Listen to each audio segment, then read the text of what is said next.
मूसेवाला की मौत के बाद पंजाबी म्यूजिक इंडस्ट्री को टेंशन है। गैंगस्टर्स की ओर से धमकियां मिल रही हैं। मूसेवाला के मर्डर में सिंगर मनकीरत औलख के नाम को उछाला जा रहा है। मनकीरत औलख सोशल मीडिया पर सफाइयां भी दे रहे हैं। दरअसल नाम उनके मैनेजर का सबसे पहले सामने आया था और उन लोगों की सूची में उसे शामिल किया गया था जिन्होंने सिद्धू मूसेवाला का मर्डर किया। अब पंजाब में कौन सा सिंगर किस गैंगस्टर को सपोर्ट कर रहा है, इस बात की चर्चाएं भी लगातार चल रही हैं। दूसरी तरफ पुलिस भी फुल एक्शन में है। दिल्ली पुलिस के बाद पंजाब पुलिस भी लॉरेंस बिश्नोई की कस्टडी लेने की तैयारी कर रही है। इधर पंजाब में चल क्या रहा है, पूरी डिटेल आपको मिलेगी इस रिपोर्ट में। गैंग्स ऑफ पंजाब, कितने किरदार।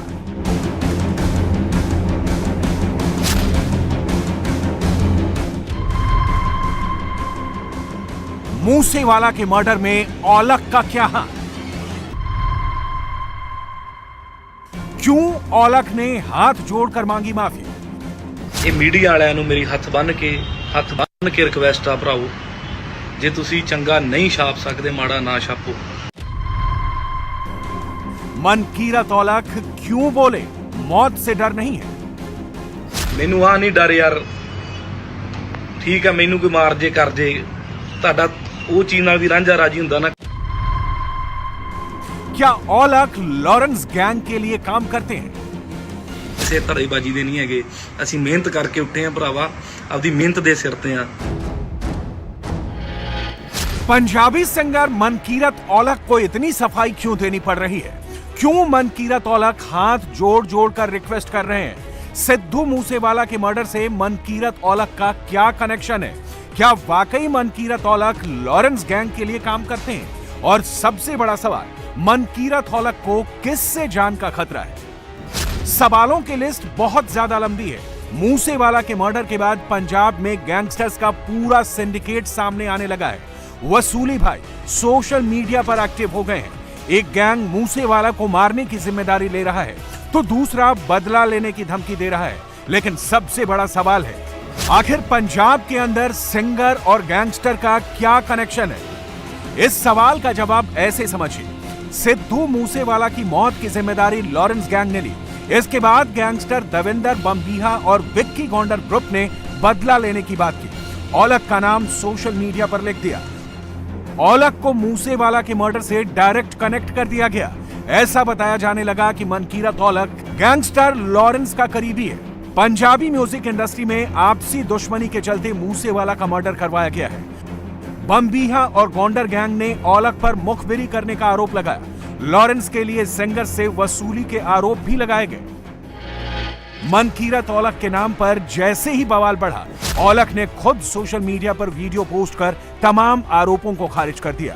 औलख हाथ जोड़कर रिक्वेस्ट करते दिखे, गैंगस्टर से रिश्ता ना होने का दावा करते दिखे। औलख ने ये साफ साफ कहा, अगर मुझे मारने से खुशी मिलती है तो मुझे मौत का डर नहीं है। ਇਹ ਮੀਡੀਆ ਵਾਲਿਆਂ ਨੂੰ ਮੇਰੀ ਹੱਥ ਬੰਨ ਕੇ ਰਿਕਵੈਸਟ ਆ ਭਰਾਓ, ਜੇ ਤੁਸੀਂ ਚੰਗਾ ਨਹੀਂ ਛਾਪ ਸਕਦੇ ਮਾੜਾ ਨਾ ਛਾਪੋ। ਪਹਿਲਾਂ ਉਹ ਜਦੋਂ ਜਿੰਦਾ ਸੀ ਤੁਸੀਂ ਉਹਦੇ ਬਾਰੇ ਲਿਖ ਕੇ ਜੀ ਉਹ ਐਂ ਕਰਦਾ ਉਹ ਫਲਾਣਾ ਕਰਦਾ ਗਵਾ ਲਿਆ। ਅੱਜ ਤੁਸੀਂ ਸੇਮ ਉਹ ਚੀਜ਼ਾਂ ਮੇਰੇ ਬਾਰੇ ਛਾਪੀ ਜਾਂਦੇ ਹੋ। मनकीरत औलख ਦਾ ਕੋਈ ਮੈਨੇਜਰ ਸੀ ਜੀ, ਕਿਹੜਾ ਮੈਨੇਜਰ ਸੀ? ਕਿਉਂ ਝੂਠੀਆਂ ਗੱਲਾਂ ਕਿਉਂ ਐਂ ਕਰੀ ਜਾਂਦੇ ਹੋ? ਮੈਨੂੰ ਆ ਨਹੀਂ ਡਰ ਯਾਰ, ਠੀਕ ਹੈ ਮੈਨੂੰ ਕੋਈ ਮਾਰ ਜੇ ਕਰ ਜੇ, ਤੁਹਾਡਾ ਉਹ ਚੀਜ਼ ਨਾਲ ਵੀ ਰਾਂਝਾ ਰਾਜੀ ਹੁੰਦਾ ਨਾ, ਕਰ ਲਿਓ। ਕਰੋ ਧੜੇਬਾਜੀ ਦਾ, ਕਿਸੇ ਧੜੇਬਾਜੀ ਦੇ ਨਹੀਂ ਹੈਗੇ, ਅਸੀਂ ਮਿਹਨਤ ਕਰਕੇ ਉੱਠੇ ਆ ਭਰਾਵਾ, ਆਪਦੀ ਮਿਹਨਤ ਦੇ ਸਿਰ ਤੇ ਆ ਜੋ ਆ। मूसेवाला के मर्डर के बाद औलख को खुले तौर पर जान से मारने की धमकियां मिल रही हैं। मनकीरत औलख पर सीधे सीधे लॉरेंस बिश्नोई गैंग के लिए काम करने का आरोप लग रहा है। धमकियों के बाद पंजाब पुलिस से औलख ने सुरक्षा की मांग की है, जिस पर उसकी सिक्योरिटी भी बढ़ा दी गई है। पंजाब में सिंगर्स और गैंगस्टर्स का कैसा सिंडिकेट है? क्यों gun culture Punjabi music industry का ट्रेंड बनता जा रहा है? इसका जवाब पंजाबी सिंगर अशोक मस्ती से सुनिए। मस्ती का साफ कहना है कि पहले सिंगर गैंगस्टर से सपोर्ट मांगते हैं और फिर जब फंस जाते हैं तो उन्हें किसी न किसी की साइड लेनी पड़ती है। बीजेपी सांसद हंसराज हंस भी बताते हैं कि गैंगस्टर्स का दखल नई बात नहीं है। सिंगर्स जो हैं वो इंक्लाइंड हैं टुवर्ड्स गैंगस्टर, चाहे वो लक्की पटियाल की तरफ हो या फिर बिश्नोई की तरफ, लॉरेंस बिश्नोई की तरफ। कैसे आपको इसे देखते हैं? कितनी धमकियां रेगुलर तरीके से सुनने को मिलती हैं या फिर प्रेशर बिल्डअप होता है? देखिए, पिछले कुछ सालों से जिस तरीके से गानों में गैंगस्टर को ग्लोरीफाई किया गया, आर्म्स को ग्लोरीफाई किया गया, नशे को, अफीम को जिस तरीके से गानों में प्रमोशन दी गई, तो कहीं ना कहीं हम फिक्रमंद तो शुरू से हैं कि ऐसा नहीं होना चाहिए। पंजाब ऐसा तो है ही नहीं। पंजाब के लोग तो बुलंद हैं, खुल दिले लोग हैं। हाँ ठीक है, शाम को पार्टी करना, मस्ती करना, भंगड़ा करना, शराब पीना, ये हमारे शौक के हिस्से हैं, ये हमारी ज़िंदगी का पार्ट है। लेकिन ये जो ड्रग, ये चिट्टा, ये जो गन कल्चर, AK-47 और पीछे गन्स लगा के पिक्चर्स लगानी और फिर गाड़ी के साथ 6-6 लोगों को बैठा के गन ऐसे रख के गन को प्रमोट करना, तो कहीं ना कहीं पंजाबी कल्चर को, पंजाबी म्यूज़िक को नज़र लगी है इन सब चीज़ों की। और कहीं ना कहीं जाने अनजाने जो कलाकार इनके चहेते हो गए, मान लीजिए कोई ऐसे ग्रुप से जुड़ा हुआ कोई गैंगस्टर है जिसको कोई आर्टिस्ट अच्छा लगता है, वो कहता है जी मैं आपके लिए कुछ करना चाहता हूँ। आर्टिस्ट को ये पता ही नहीं कि ये गैंगस्टर है, तो जब वो उसके लिए कुछ कर देता है, मान लीजिए कभी किसी ने कोई वीडियो उसका प्रमोट कर दिया या उसका कभी वीडियो स्पॉन्सर कर दिया, तो जब वो वापसी के लिए कॉल करता है कि आपके लिए हमने ये किया, हमारे लिए वहाँ जाके शो करके आओ, वहाँ तक तो ठीक है, चलो कभी शो कर दिया किसी के लिए। लेकिन किसी ग्रुप के साथ जुड़ जाना, फिर उस ग्रुप की प्रमोशन करनी, फिर उस ग्रुप के जो गैंग वॉर में पिसना, ये ठीक नहीं है। इसमें से तो मुझे लग रहा है कि अब पुलिस को सख्ती करनी चाहिए।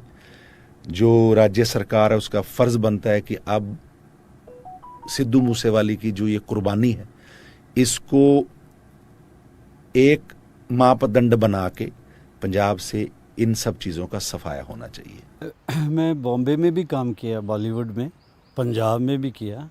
बहुत तरह के समय हमने भी देखे हैं, लेकिन हमने सामना नहीं किया। हमने हाथ जोड़ दिए कि बाबा मैं तो आपका सेवादार हूँ, सेवक हूँ, मुझे माफ़ कर देना। हम सीधे नहीं हुए। नेगेटिव पावर्स नई शुरू नहीं हुई, शुरू से है। आपको पता फिल्म इंडस्ट्री भी कैसे चलती है और कौन चलाता था, अब का नहीं मुझे पता, उस वक्त तो बहुत था। तो हमने टाइम पास कर लिया। तो फिर पंजाब पे एक अजीबोगरीब दौर आया, उदास दौर, तो उसमें भी हमने टाइम पास कर लिया। मैं अपने बच्चों को, मेरे बेटों की उम्र के हैं, मेरे बच्चे भी आर्टिस्ट हैं, दोनों ही बेटे, तीसरा भी अब गाने लगा है। तो मतलब आपको भी इस तरह की चीज़ों को फेस करना पड़ा अपनी लाइफ में? नहीं, शुरू से है, नेगेटिव पावर्स तो शुरू से है, लेकिन मैंने ये देखा है कि उनको किस तरीके से टैकल करना, निम्रता से। आप नीवे बन जाओ, आप ना बनो उनके बराबर का, तो वो माफ़ भी कर देते हैं। पंजाब में इस वक्त 70 एक्टिव गैंग्स में करीब 500 मेंबर्स हैं और इनमें से करीब 300 जेल की हवा खा रहे हैं। पंजाब के ज्यादातर गैंग्स ऑर्गेनाइज्ड हैं। ये उगाही और धमकी के लिए सोशल मीडिया का इस्तेमाल करते हैं। कुछ गैंग्स तो जेल के अंदर से ऑपरेट हो रहे हैं। इनकी कमाई का जरिया ड्रग्स, कॉन्ट्रैक्ट किलिंग और वसूली है। बठिंडा जेल में 40 से ज्यादा गैंगस्टर्स कैद हैं और दूसरी जगहों से भी यहां गैंगस्टर्स को लाने की तैयारी है। कि गैंगस्टर जेल के अंदर से ही अपना सारा जो कनेक्शन है वो चला रहे हैं, तो खासकर इनके ऊपर पंजाबी जो बॉलीवुड है इस समय वो खतरे में है, तो उनको रोकने के लिए आप कैसे, क्या कभी आपके पास कोई शिकायत आई किसी बॉलीवुड एक्टर की तरफ से इस तरह से? देखो साढ़े कोल कोई शिकायत नहीं है। इस तो अलावा जो बठिंडा जेल है वो हाई सिक्योरिटी जेल है। असी जेल ਦੇ ਵਿੱਚ भी साढ़े निगरानी है। Time to time jail department के साथ साढ़े बठिंडा पुलिस जेल ਦੇ ਵਿੱਚ चेकिंग कर दी है। सो ठीक है। इंडस्ट्री के बारे में तो अजी तक कोई कंप्लेंट साढ़े को है ही नहीं। बाकी जड़े एक आधा इश्यूज हैं साढ़े चल रहे हैं, वो असी वर्कआउट कर रहे हैं। पंजाब पुलिस की माने तो सब कुछ नॉर्मल चल रहा है, लेकिन फिर भी जेल के अंदर गैंगस्टर्स के पास मोबाइल और हथियार मिल रहे हैं, जिसे लेकर सवाल उठ रहे हैं। बठिंडा की इस हाई सिक्योरिटी जेल के अंदर अभी 40 के लगभग गैंगस्टर जो हैं वो कैद हैं। सूत्रों की माने तो 40 और गैंगस्टर को प्रदेश की विभिन्न जेलों से इस जेल में शिफ्ट किया जाना है। सिद्धू मूसेवाला पर हुए हमले के बाद पंजाब सरकार उन्हें जल्द ही शिफ्ट करने की तैयारी कर रही है और इसके लिए जेल प्रशासन को हुक्म भी जारी कर दिए गए हैं। इस जेल में सुरक्षा का जिम्मा BSF के पास है। बावजूद इसके यहाँ पर काफ़ी समय से मोबाइल और अन्य उपकरण कैदियों के पास से मिलते रहे हैं। मूसेवाला मर्डर केस का मास्टरमाइंड बताया जा रहा है लॉरेंस बिश्नोई फिलहाल दिल्ली पुलिस की कस्टडी में है। पुलिस उससे राज उगलवाने की कोशिश कर रही है। पंजाब पुलिस भी लॉरेंस की कस्टडी लेने की तैयारी कर रही है। टेंशन हाई है, इसलिए लॉरेंस को भी एनकाउंटर का डर सताने लगा है। सूत्रों की माने तो लॉरेंस दिल्ली पुलिस की पूछताछ में बिल्कुल भी सपोर्ट नहीं कर रहा है। सिद्धू मूसेवाला की हत्याकांड की जांच लगातार पंजाब और दिल्ली पुलिस कर रही है, लेकिन जिन गैंगस्टर्स के नाम इस हत्याकांड में सामने आ रहे हैं उसमें लॉरेंस बिश्नोई और कनाडा में बैठा गोल्डी बरार पंजाब यूनिवर्सिटी में एक साथ पढ़ा करते थे। गोल्डी बरार लॉरेंस बिश्नोई का कॉलेज में सीनियर हुआ करता था।